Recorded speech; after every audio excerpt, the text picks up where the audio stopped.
Hi everyone, and welcome back to the second episode of the Press Play podcast. Another week in isolation. It's been great, but Melbourne's and Australia's getting its numbers down, so hopefully we'll be all released pretty soon. So I got a recommendation of a little album and EP from a Callum Lawsberg. He recommended Pedals for Armour 1 and 2. It's a two-piece EP released by ex-Paramore lead singer Hayley Williams this year. It was the very start of this year she's released it. So the first EP had 2 songs. The Pedals for Armour 2 had 3 songs. So it's really enjoyable. Like, it's a really good album. It's very different to what I know Paramore to be. I haven't listened to them for a few years, but back when it was Misery Business and all that, it's very different. So, this one's a bit of a alternative record, and it's also her first solo EP from going on a hiatus with Paramore. So this one was with Atlantic Records. Yeah, and it's a more pop, alternative sort of indie, and it's a solid. Like, so far the 2 EPs have been really solid. They've showed how much of us, like, she's grown as a songwriter and as a lyricist, and like she doesn't really touch on many hard themes because at the end of the day it's a indie pop artist album. It's not gonna change the world, but it's really good. I give it a solid 8 out of 10 album. Check it out. The full release of the album with another 2 songs is at some point in May. But yeah, I didn't even know Paramore. I thought Paramore had broken up years ago, but it turns out they're just hiatus. And Hayley said in an interview that she just needed to have a break from touring and working with that band. But I think for a first solo EP under Atlantic, it's a really good start. So now we're going to welcome the amazing Blight, and I've just got a quick bio so you guys can get a good understanding of who Blight are and what they're about. So Blight are a Melbourne-based deathcore band with the emphasis on aggression and groove. Their debut single Coward, released in 2018, was met with much success and was voted number 11 on the Fraction's Hardest 100 of that year. The follow-up EP Night Terrors, released a year later, built upon that success and showcased the girth of their sound. Though Bright describe themselves as deathcore, its members are from a variety of musical backgrounds and are not afraid to blend elements from other genres into their hard-hitting sound. Similar bands like River of the Nile and Shadow of Intent, this has led to some to describe them as blackened deathcore or progressive deathcore. Blight have had the fortune of sharing the stage with popular metal bands such as Xylot, Scourge, and acclaimed Slipknot cover tribute band Surfacing. Blight are currently working on their next release, which will further explore the progressive sound foreshadowed on Night Terrors, while still maintaining the heaviness and groove that they are known for. Please welcome Blight. How are we all going? G'day.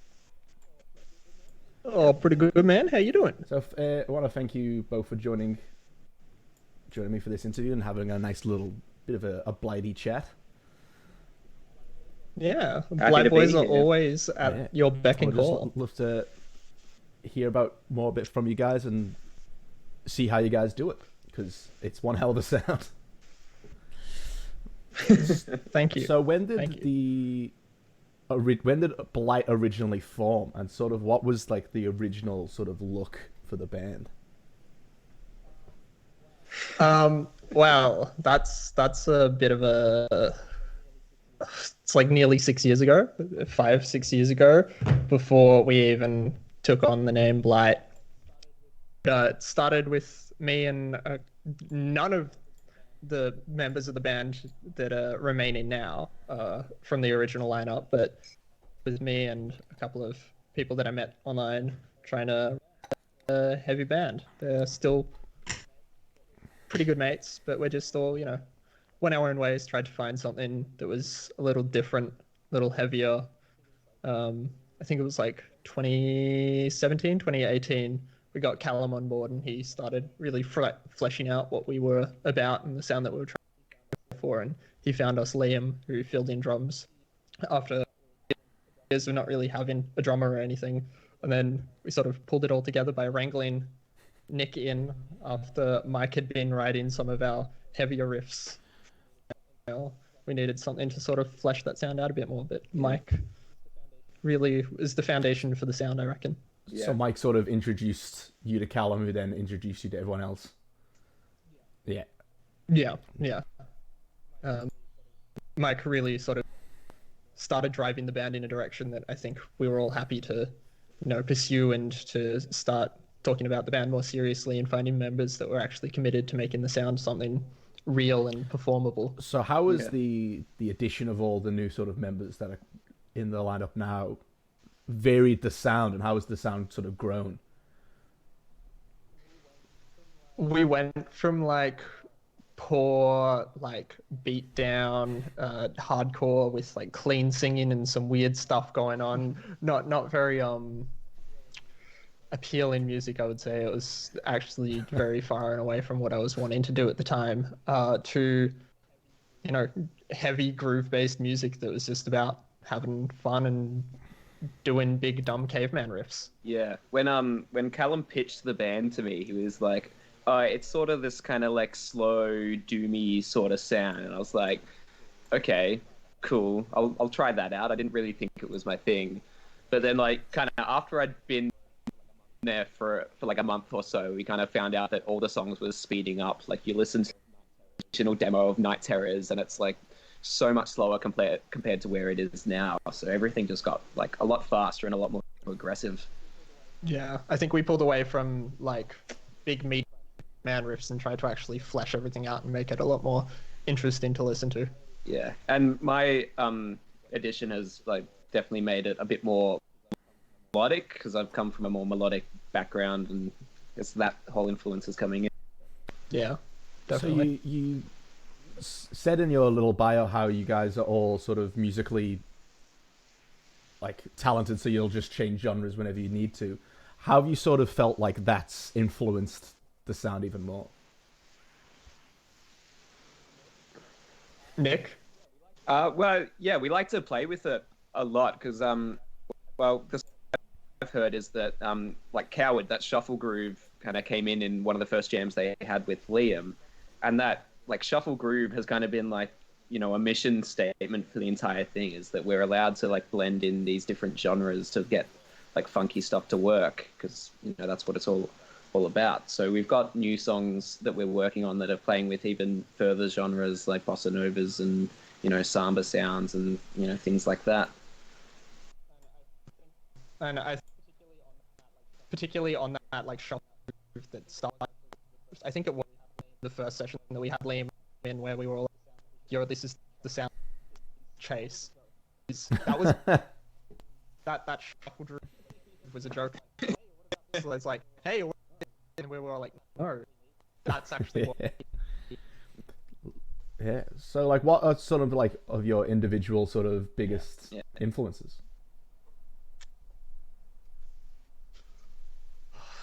Always a loaded question. For me, like, I don't know, vocally and where I want this band to go and stuff, I'm to the most like extreme messed up stuff I can and trying to like understand the complexity of vocals in relation to the music.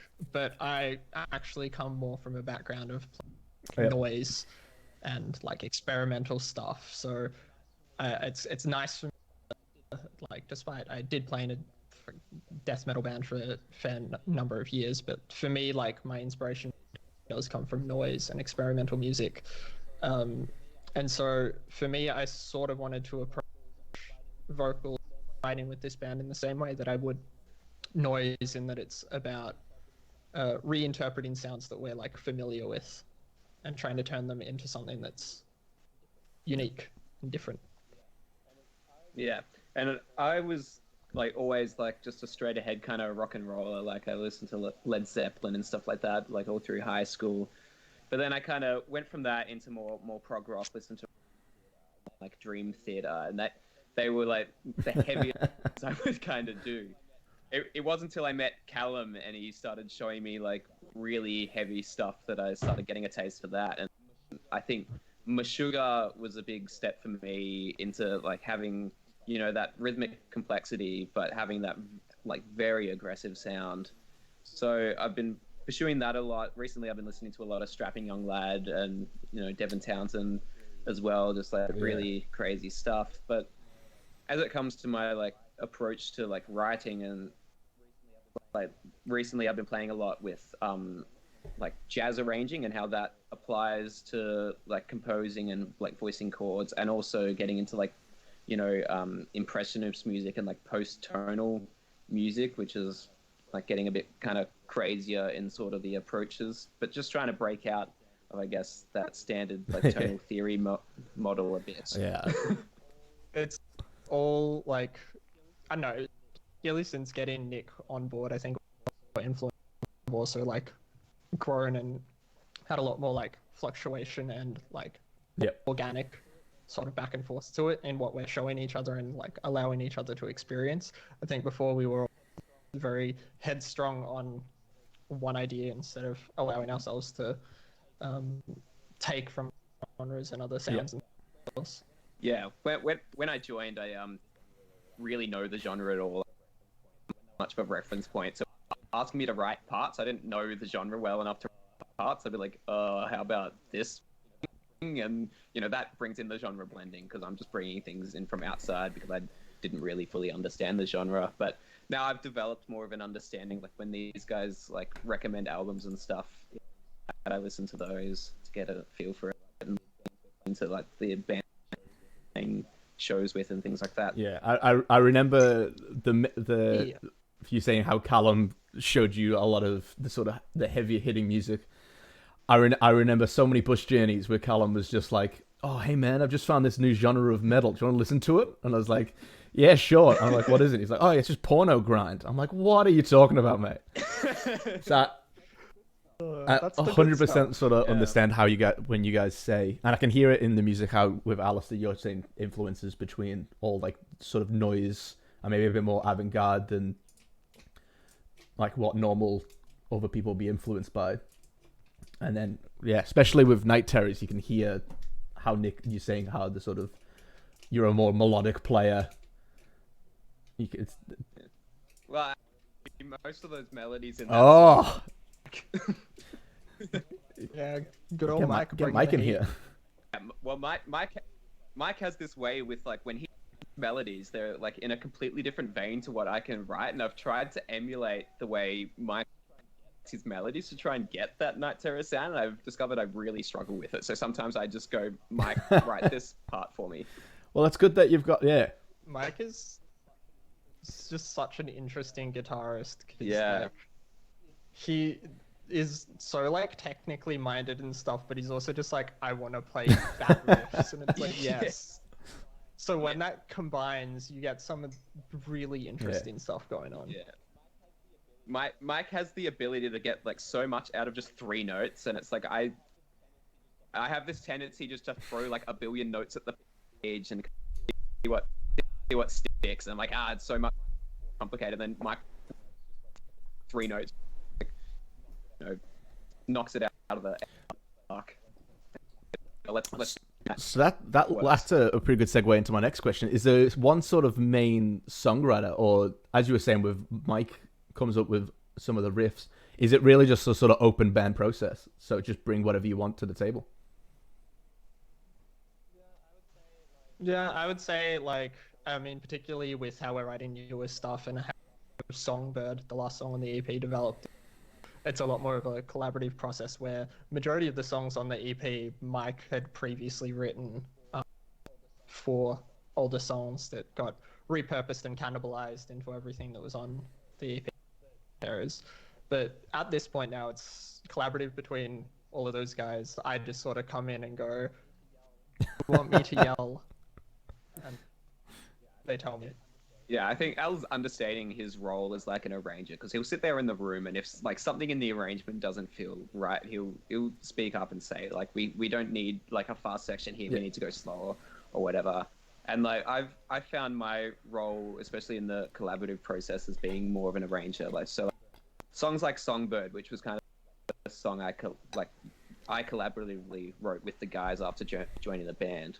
Like we sort of got in the room all these riff ideas, and we kind of went through and threw it all together. But then, coming out of that room, we had all these ideas. So then, oftentimes, I go onto the computer and start arranging it all and do like a rough mock-up demo of how it sounds, and then send it back to the guys. It's like, how does this sound? And then we'll take it into the room and jam it and figure out how things work along the way. So how with the whole openness of recording and sort of helping arrange each other, how do you sort of take yourself out of it?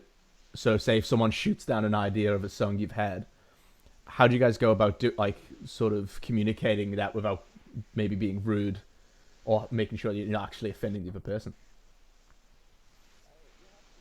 You have to be like open to the fact that like it's not a personal thing, and I'm personally not super duper like emotionally attached to all the ideas, because it's like, if you can't use the idea there, you can use it somewhere else, arrange it differently, and it works. Like ideas are pretty cheap in the end. Like there's millions of ideas, and we have this sort of where I think we don't do a thing in a song unless we all agree on it. So if like I bring in something that they don't like, then like we don't like this, it's not like that section doesn't happen or whatever. It's that we find a compromise that works for us all, that fits the vision. And I think like part of it as well is no idea is ever like fully shelved. I think we've always returned to most of our ideas at some other point and flesh them out into something else, or find ways to repurpose them in newer songs, just because particularly for how we all work, I think we understand what each person is bringing to it, like musically and technically, and how we can eventually make it work together. So when it came time for you guys to hit record and actually start getting some stuff down, how did you go about planning it?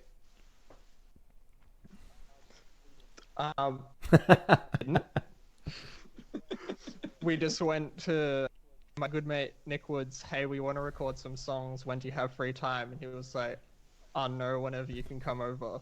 So what should have maybe been like 2 to 3 weeks of recording stretched out to like 6 months, and then a further 6 months of Nick trying to mix and master that thing.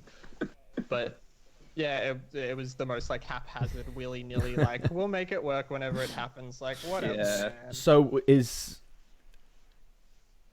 he your like producer, or is he just like a good friend that was just doing a favor?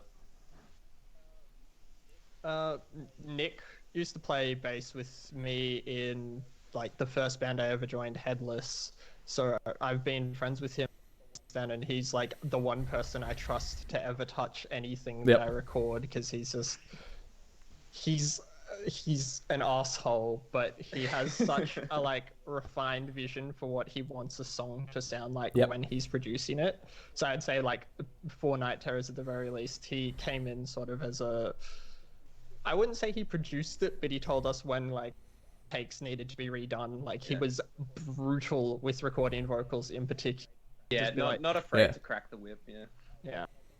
And I think that was what he needed as well to get it sounding. So was it at like a home studio, or was it like an actual like recording studio, or how was the recording done?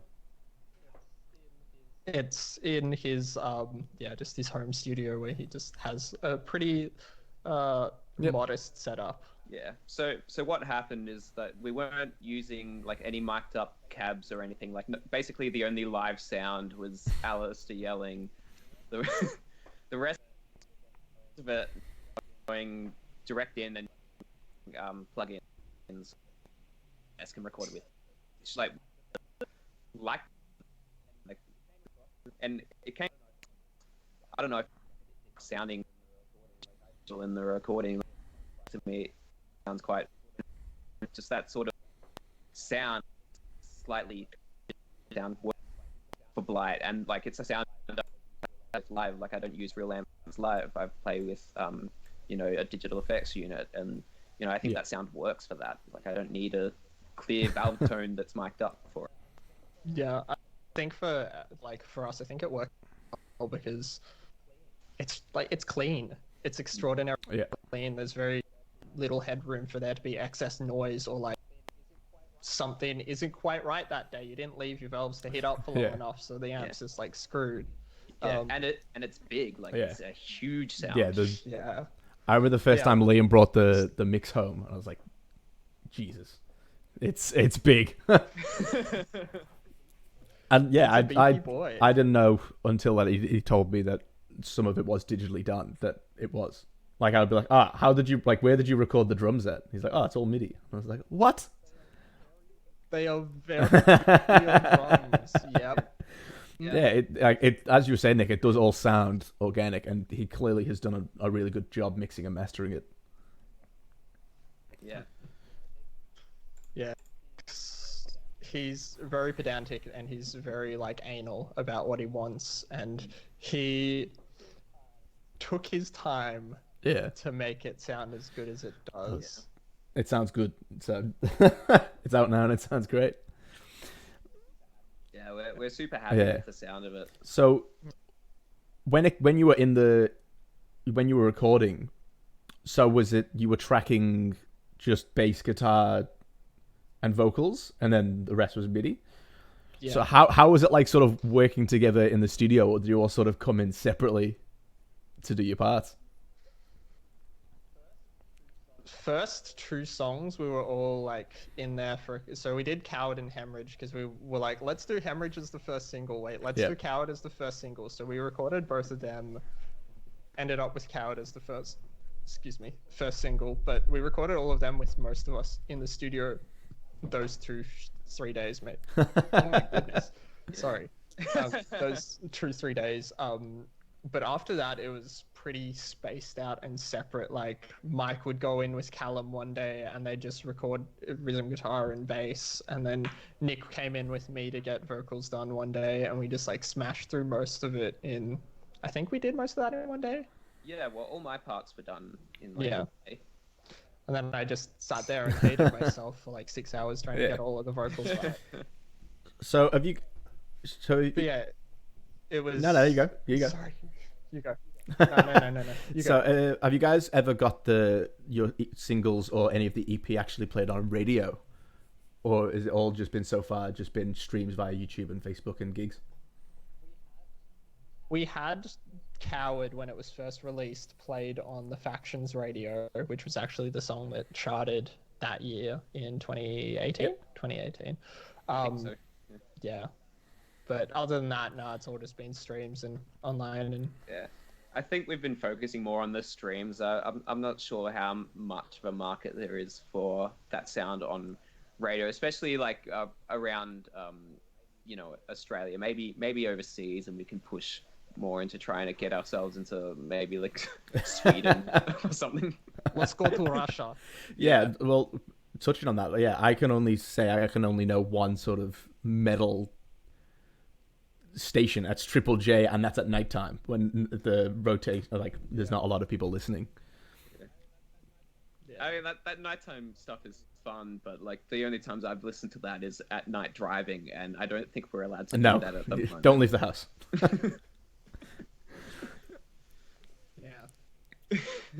Yeah, definitely not allowed to drive. Yeah. So I don't know. Though that said, I do know a fair number of people that do still tune into the Racket and like go hard for it. And there is also like Andrew Hugh, who used to do the Racket. He does his own radio station. I think there is still a market for it. I just don't necessarily know if it's where we should be like pushing ourselves and trying to make it happen. So when you did get when you got Coward onto the radio, were you in contact with them? Did you send it off, or did they get in contact with you saying they found it, or how did that sort of process go down? I sent them an email and I was like, hey, can we get our song played? And they replied 20 minutes later being like, yeah, cool, send us the track. And that was it. Easy. It was very easy, and it was really like stress-free, the whole process. And they were really clear on communicating, hey, this is the time we'll be starting the show. You'll be on at this slot. Like, it was good. Nice. So from the start of the journey of Blight all those years ago, what sort of lessons have you learned with how to run the band, how to do sort of like get organized for gigs and get organized for recordings?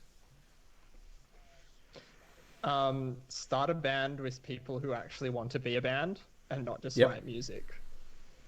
I think has been my main takeaway, because I do love and respect the original members quite a lot, but it became very clear when Mike joined actually that Luke, the original guitarist, wanted it to just be like a bedroom project. Mike and I were very like, we wanted to play gigs. That was what we wanted to focus on. I think my main takeaway is have a clear goal when you're starting a project, whether it's just keeping it online, you want to tour, you want to just write albums, like whatever it is that you want to do, make sure you're communicating that clearly and having those open channels of communication. Yeah, Definitely. I'd say like the same thing for myself, and then, you know, just coming into this music, like some of the lessons for me have come like compositionally, where it's like, you know, basically any idea I have on any medium can be molded into a Blight idea. Like there's a lot of new songs for Blight that, you know, the entirety of them I wrote at a piano, and it was like a piano thing that I played, and then I just took it to the guitar and arranged it differently and put blast beats behind it, and then it becomes Blight, but it's a different sound. Yeah, I think that as well, it's very easy for me to like fall into the trappings of other genres and stuff, but Blight has allowed me to sort of escape that and understand that any other like musical stylings or things that I'm taking influence on from, I can put into the music and appropriate through the things that we're doing. So in the run up to gigs, how do you guys usually prepare? And like, have you guys been headlining, or you guys been doing a mixture of headlining and opening? And how have you sort of been have you been in contact with bands and reach out to do support slots, or have they been reaching out to you? A mixture of both. We've done no headline gigs, but generally we're either reaching out or people are like getting in touch and being like, hey, band just dropped out, you guys want to play? But yeah, it's mostly us just trying to get in contact with venues and stuff, which unfortunately now, who knows when everything's going to open back up again. But and when it does open up, there'll be like a flood, so I think it'll be like quite hard to book gigs once. We briefly spoke about this last week with Zenith Moon, when we were saying how they're so, because they had a tour planned, they were meant to be on tour in like Sydney right now, but because of this whole thing they got cancelled. And I asked them if when they get, once everything back opens, they're going to start the tour, and they're like, we don't think we're going to be able to, because every single place is going to have gigs. So that's the thing, like it's going to be a struggle for any band to stand out in the couple, I'd say like first 6 months, even after this all drops. It's going to be hard for bands to stand out because there are going to be so many gigs rolling through. But yeah, as far as like preparation for gigs, it's mostly like, we have a gig in 2 weeks. When can we rehearse? The day before the gig. Cool. Let's just not rehearse then. We'll be fine. We rock up. Like, we're pretty good in that. Even if we go for a while without playing together, if we come in, we can kind of just shake off the cobwebs really quickly, and it sounds pretty good. Just like on a first run through, and we kind of just run the set a few times and iron out a few things. But as well, having like the physical medium of having the EP, we can all practice along to that. And refresh ourselves there. And like also with the way that we've written our set and like understand each other as musicians, we know that the first couple of songs, they're easy enough for us to like warm up and get through them, and then we've got the meaty like just hard stuff at the back that we're all going to be sweating and hurting ourselves by, but like we've paced it out in such a way that we're comfortable to perform it. I mean, you say that, but Night Terrors like kicks my ass every time. It's fine. Don't worry about it. So, staying on the line of gigs, what is the funniest story you guys have sort of had from a gig, or like a something that's happened that you're never going to really forget? I don't know if we've had that moment yet. Yeah. Like I'd say all of our gigs have been good and memorable, but there has yet to be that moment of like, yo, that sticks out. That was hilarious. Like I feel like we've just enjoyed ourselves at every show as equally. And Yeah.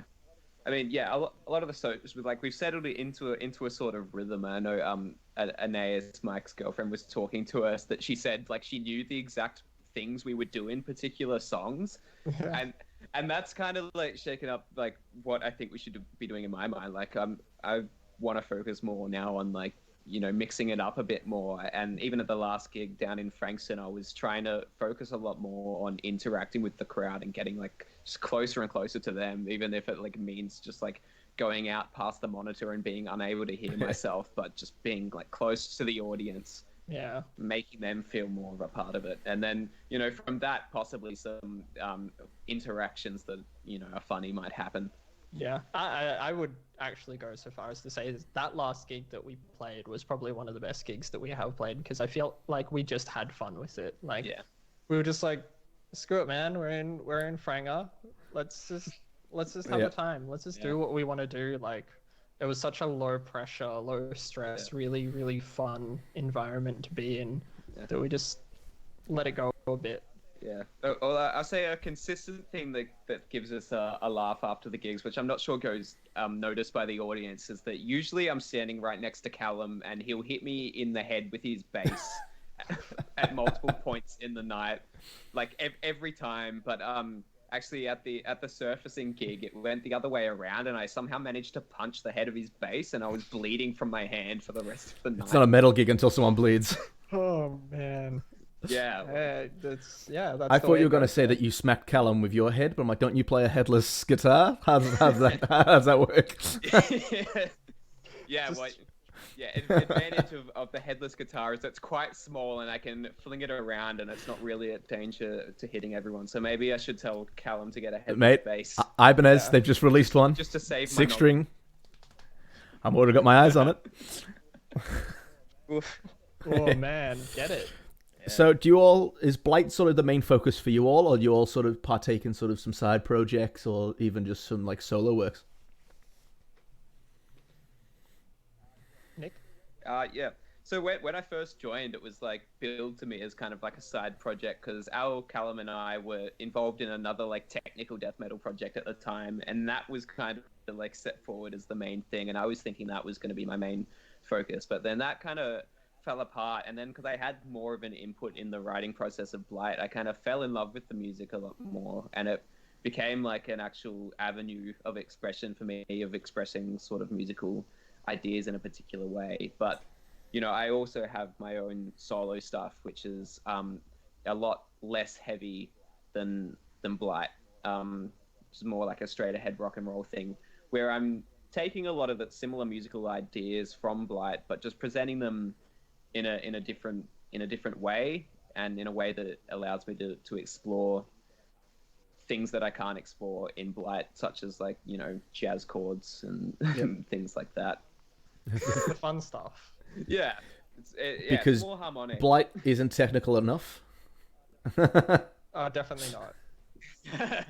Like, yeah, I'm a bit of a masochist in terms of like technicality, so I bring things in that are just like absolutely just insane to record. Like some of the new songs, and it's like, okay, we've got a gig in a week where we've got to debut a song, and I'm like, hey, I've just written this insanely technical passage for it that I only have a week to learn now. Yeah. And it was generally seems the way to like that you bring stuff in though. I think it worked because we had it with recording is like things like the hemorrhage solo and the Sheol solo. They like the hemorrhage solo I wrote I think on a Friday, and we were recording it on the Monday. And when I write things like that, I can't play them when I first write them. Like I have to learn them. So yeah. It was. But I think the pressure just helps with that, though. Yeah. I've got 2 other like side projects, I guess, with Nick, who recorded our EP. One is yet to be disclosed because it is like our child, and we're taking care of it and making sure it's as nurtured and well put together as it can be by the time that we want to talk about it. But the other one is a like stoner death metal joke band called Bongwater Burial, Good name. where we're just, writing the most like hideously ridiculous like stoner tech death and just having fun, sort of taking the piss out of ourselves and the stuff that we've liked and been involved in for so long. Because what's the point of taking music super seriously? Like, if you're not going to enjoy it, why do it? Good point. Yeah, and yeah, I'm also like I do session work to try and pay the bills. So when all this is over, y'all in internet land should like hire me to play music. If he's shilling himself, I'm giving out vocal lessons. Get on it. Oh, brutal. Yeah. I'll teach you how to tunnel through it real good. Woof. So I have a feeling this next question is going to open up a good can of worms, and I'll start. I know this is aimed at Nick, but I'd still love to get your sort of opinion on it as well. But Nick, I know you've just finished your Bachelor of Music from the Australian Institute of Music. Now that you've finished, do you look back and still find it important to have the tertiary education in music, or not as much as some of the other benefits that you've got from the uni? Well, like first and foremost, the biggest benefit for me was being able to meet people. Like I grew up in a country town where I was, one of the only musicians, and definitely kind of the only musician interested in the genre I wanted to pursue. So then, moving to Melbourne, going to uni, I was able to meet, Callum and Liam and just open my eyes to things like that. So I think, one of the biggest benefits is in the people you meet, but you also can't like overstate the way being forced to like learn music through an institution like that has an effect on your work ethic. And, you're trained to practice in a certain way and to conceptualize music in a certain way. And I think that is like very beneficial, and, being open to other genres and stuff like that. Like, we probably wouldn't have all this genre blending in Blight if, Callum, Liam and I hadn't gone through AIM and had to, do months and months of work on jazz or, like Brazilian music and things like that. And as well, for me, like it was just an environment that inspired me to pursue like deeper, things in music, like a deeper understanding of music, and realizing that like, from what you go in there and what most people have as an understanding of, key signatures or whatever is like only really touching on the surface, and people often don't realize the extent to which they don't know what's really going on, and the sorts of, structures and relationships that exist within music, which you can exploit to get, different sounds beyond just, within, a tonal framework and playing in harmonic minor. I kind of come from it opposite to Nick, coming from like journalistic backgrounds and having done like fine arts and stuff. I find the way that institutions particularly teach you the way to be successful in their institution extremely limiting to the creative process. I think it's necessary to an extent to learn how to write and develop your sound through the sort of channels that they want to push you in.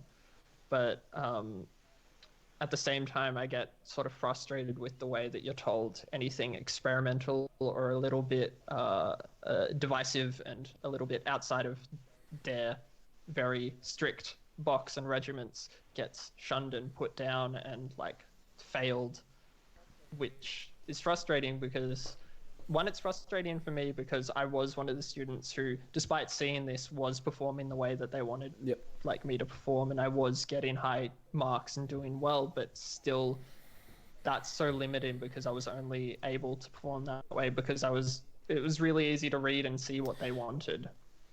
I think from a musical perspective, like, yes, it does help you create that foundation that you need, but I think it should only go so far. A conversation that we were having before this all started about, avant-garde music and the way in which we should be able to explore things that are a little outside of traditional music and structure and idea. I think that's something that institutions need to embrace. Yeah. I think AIM was like okay for that in that a lot of the teachers had this deeper understanding and they were passionate about it and wanted to explore it. And I think they felt, sort of as a bit as trapped as I felt that, they couldn't teach it, they couldn't assess it just because, the higher ups weren't letting them, but they still wanted to communicate it. So we had a lot of, just like one-on-one time with those teachers, or they'd run seminars where we're talking, about, set theory and, things like that and exploring, things like that. But it's not an assessed thing. And then, you get those people that are like, oh, well, if it's not assessed, what's the point? But a lot of the stuff at uni that isn't assessed is potentially like the most beneficial for you. Yeah, I think that like the part that is frustrating is that the teachers or lecturers and the like also understand that this is like beneficial and necessary, but they're not allowed the space to then explore that further with you. But yeah, I do agree. So my sort of thoughts is that it's more to do with the teacher's own personal bias than necessary at the university. Because you'll have some teachers, like I can't remember his name, but he teaches at Collards. He's an avant-garde composer and trumpet player. I think Nick was in one of my lectures where we had him come in. That's sick. So like I know that there's teachers out there that will accept sort of your own personal development and art, but my other thought is that the teachers kind of don't want you to fall complacent and just fall into things you're comfortable with.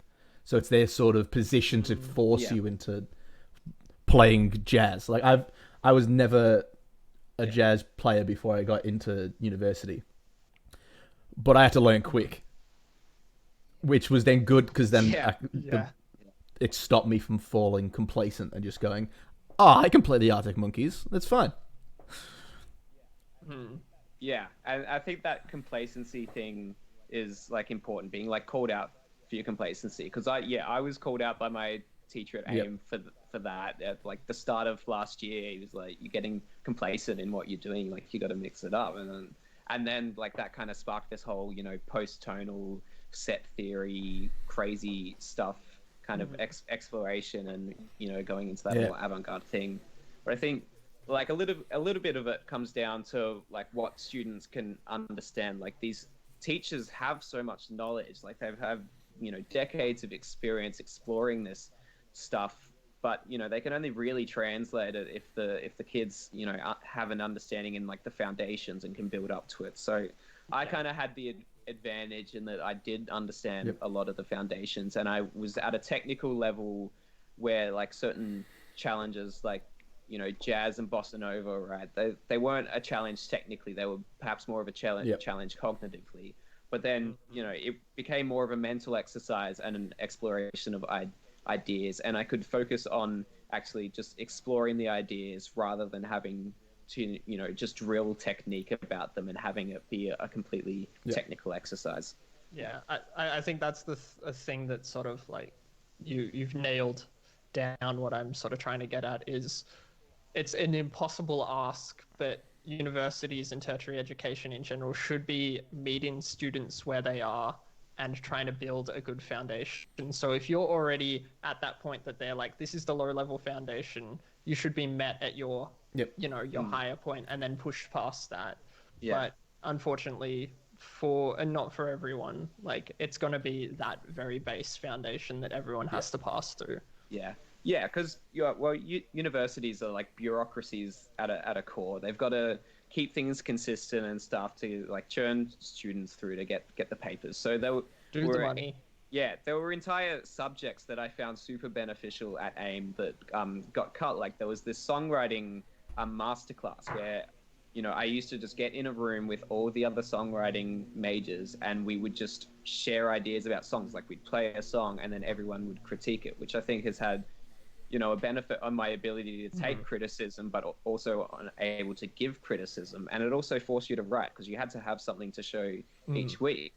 But they took that class out because, it was too hard to assess. Everyone was writing different things. Like there were people writing, you know, like indie pop songs, but here I was coming in, you know, playing power metal and prog and stuff. But I think that's part of the fun of it, is being able to assess different genres from different lenses. Like, that's amazing. Yeah. And, you know, there's common elements through all things that I think are like accessible. Like, and it's the sort of thing where if they set the brief right, where you're supposed to play with these particular songwriting elements or whatever, like, you know, like my kind of idea, and I've said it before kind of in this cast, is that, you know, whatever musical element you can find, you can apply it to any genre. Like a genre is just kind of like the decoration you're putting over something. Like it's just tinsel, and, you know, the core concepts are the same through everything. No, totally. Yeah, I agree with both of you. I'm a fence sitter. You both have like some pretty good points. I think that music uni is good, like, to learn a whole wide range and to push yourself into exploring all different styles of music. But I also agree with Alistair where the teachers don't do that and they limit themselves. So in that songwriting class that you had, Nick, they cancelled it because they couldn't mark metal compared to a pop song. It's like, yeah, well, there were 100%, but like at that time. But yeah, still, that was one of the most like valuable classes there, and especially like having the teacher be like a prolific, you know, like songwriter. Like it was Eric McCusker, who I think was, you know, in like Mondo Rock, and he was in Daddy Cool for a while. Yeah. Like he knows his stuff. Yeah. He's a professional. So I know due to the current situations going on around the world and like shows and being cancelled and we're not allowed outside to actually get into the practice room, how have you guys sort of made a plan to sort of work around it? And how have you been like sort of keeping up momentum and morale throughout the band? I think it's the main thing, and I think it's important across all aspects, but particularly in this time, is keeping open communication and really like clearly telling each other what we want to achieve within the next 3-6 months, and setting out, you know, sort of short-term goalposts of we want to get into a studio, well, not a studio, but somebody's house, I guess, within the next, you know, month, I would say, to start working on the next single and really just road mapping what it is we can achieve whilst these restrictions are in place. Yeah. It's tough though, because we've had like a lot of material written for the next, you know, even like multiple releases. Like we've got hours of material that we're sitting on, but we haven't yet gotten to the stage where we've taken it into the room and jammed it. And that is such a crucial point in our like development, because, you know, I can write up however many things and stuff I want in Guitar Pro, and like it can sound fine in there, but, you know, when you take it into the room, things sound different. They always sound better, but things work differently, so the arrangement has to change. So if we go in and like we could just go in and record without jamming them, just all the songs as they're written in the Guitar Pro files, but I think that would miss out an important step in the development, which is us fleshing things out in the room. And you know, it's a bit of a bummer not being able to do that, but we're fortunate in that we've got a couple songs that we've already played live at a few recent shows that, you know, those ones we can actually confidently kind of prepare to record and release.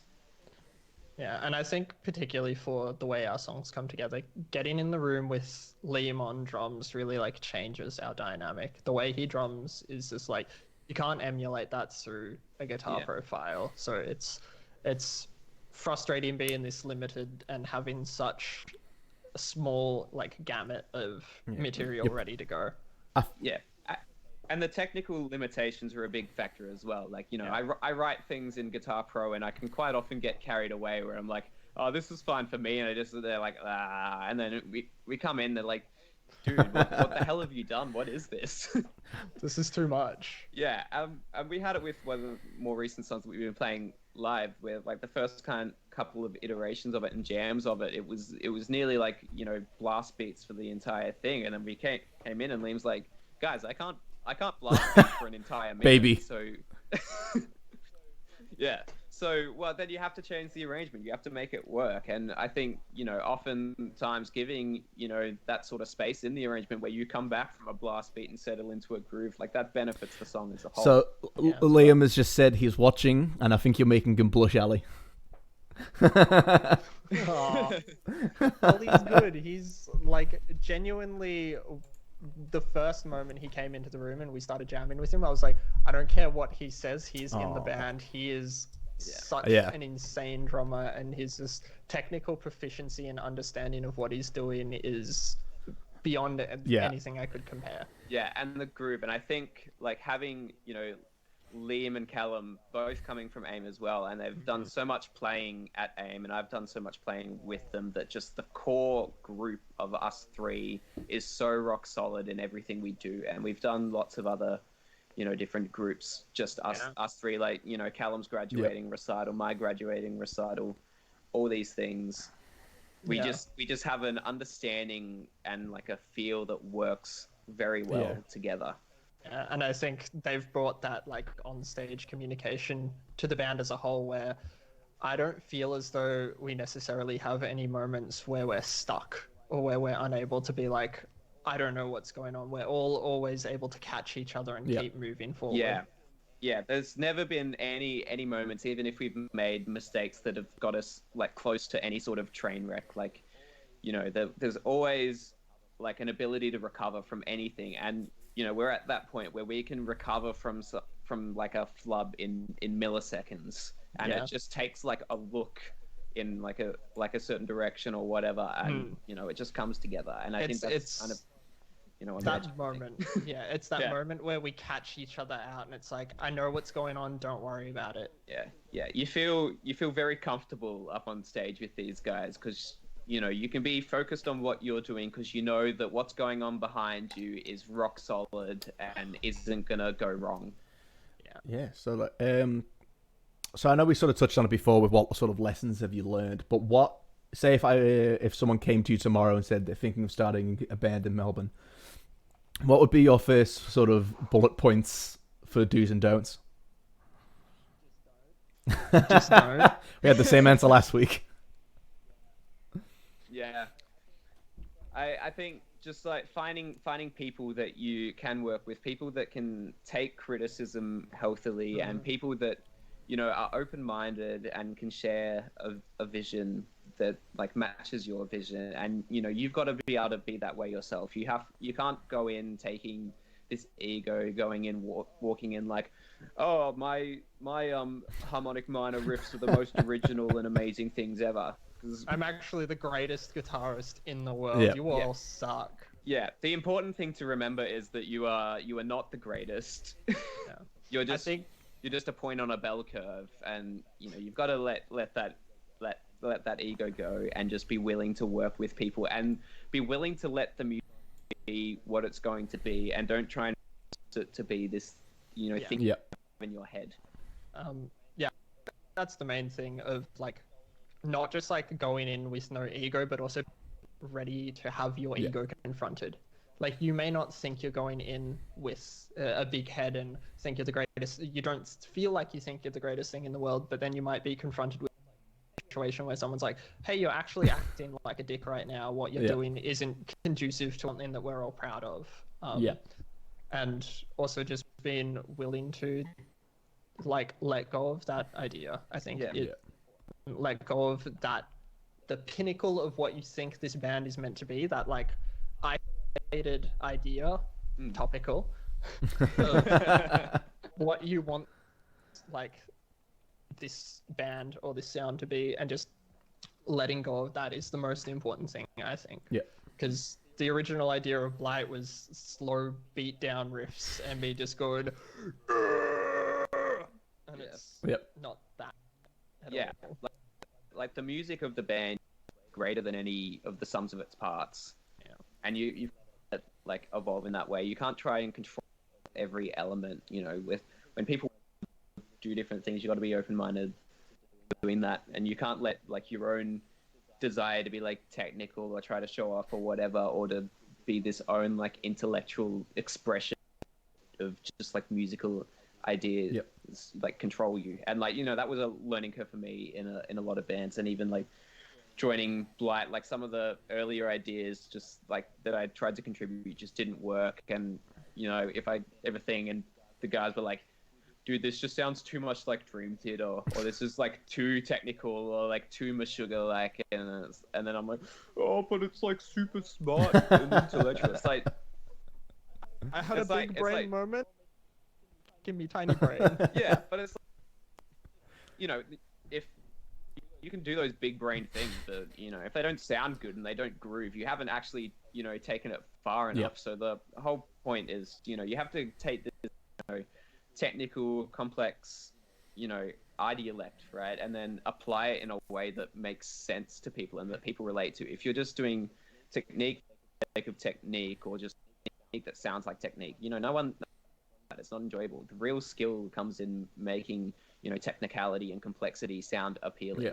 Yeah, I think nothing compares to the moment where you finish playing like a song that you've all written together, and you get to the end of it and you go, "I'm like that actually like was finished start to end, and it felt good. Yeah. Like, it felt like it needed to be." Yeah. Yeah. Well, we're gonna have a quick watch of the Night Terrors music video, Oh no. and then we'll be back with Blight shortly after. So we'll see you guys after the video.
So we'll just welcome back Blight after that ripper.